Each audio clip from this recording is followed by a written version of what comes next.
नमस्कार, मयुरेश व्लॉगमध्ये तुमचे खूप खूप स्वागत आहे।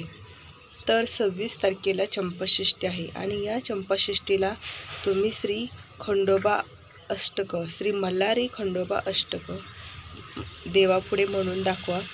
श्री खंडोबा तुमच्यावर प्रसन्न होतील। ही अष्टके मार्तंड खंडोबाला खूप प्रिय आहेत, म्हणून ही अष्टकं तुम्ही चंपाषष्ठीला नक्की म्हणा। खूप फरक जाणवेल तुमच्या आयुष्यात, तुमच्या कुटुंबातील व्यक्तींच्या आयुष्यात। सगळ्यांनी मिळून हा रोज अष्टकं म्हणायचे आहेत आणि रोज म्हटलं तरी चालेल, कारण ही मल्हारी अष्टकं खूप प्रभावी आहेत। ती अष्टके तुम्हाला मी आज माझ्या व्हिडिओमध्ये सांगणार आहे, ती रोज ऐका।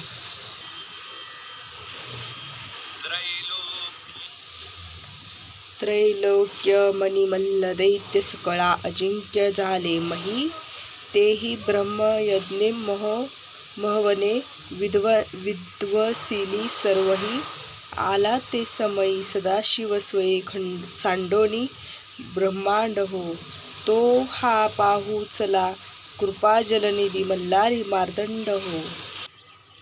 संगे घेऊनी सप्तकोटी गण हे आला, असे भूतळा खंडेराव म्हणून अवगला, शूरत्वतेची लीळा संक्रोधे मणिमल्ल मर्दुनी तया केला पहा दंड हो, तो हा पाहू चला कृपा जलनिधी मल्हारी मार्तंड हो।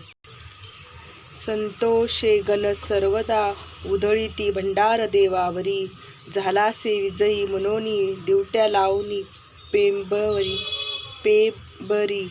केला वास शिवे तळ्या उचलिल्या निर्दाळी लंड हो, तो हा पाहू चला कृपा जलनिधी मल्हारी मार्तंड हो। घेता हा अवतार दृष्ट दमुनी सद्भक्त संरक्षिले, गायी ब्राह्मण योग याग सकळे हे धर्म संस्थापिले, गाती भक्त ऋषी मुनी गण सदा सत्कीर्ती उदंड हो, तो हा पाहू चला कृपा जलनिधी मल्हारी मार्तंड हो।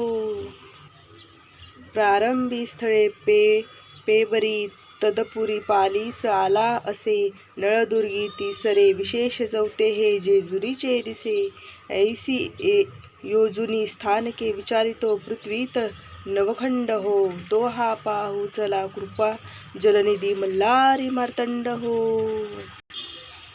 शोभे दिव्य कळा सुरंग पिवळा आपादपर्यंत हो, धारे लोचन पाहता मुख्य शशी तो म्हाळसा कांत हो, अश्वारूढ करी सलंब झळके ते शस्त्रखंड हो, तो हा पाहू चला कृपा जलनिधी मल्हारी मार्तंड हो।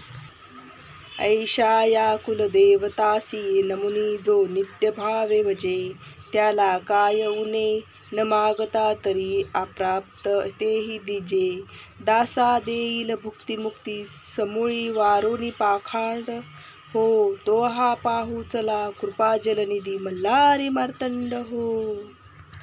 मार्तंडाष्टक जो पडेल अथवा ऐकेल अत्यादरे, त्याचे हा कलिकाल दास्य करोनी राहील हो हे खरे, ते शाश्वत रंगले निजसुखे नासोनी अबंड हो, तो हा पाहू चला कृपा जलनिधी मल्हारी मार्तंड हो।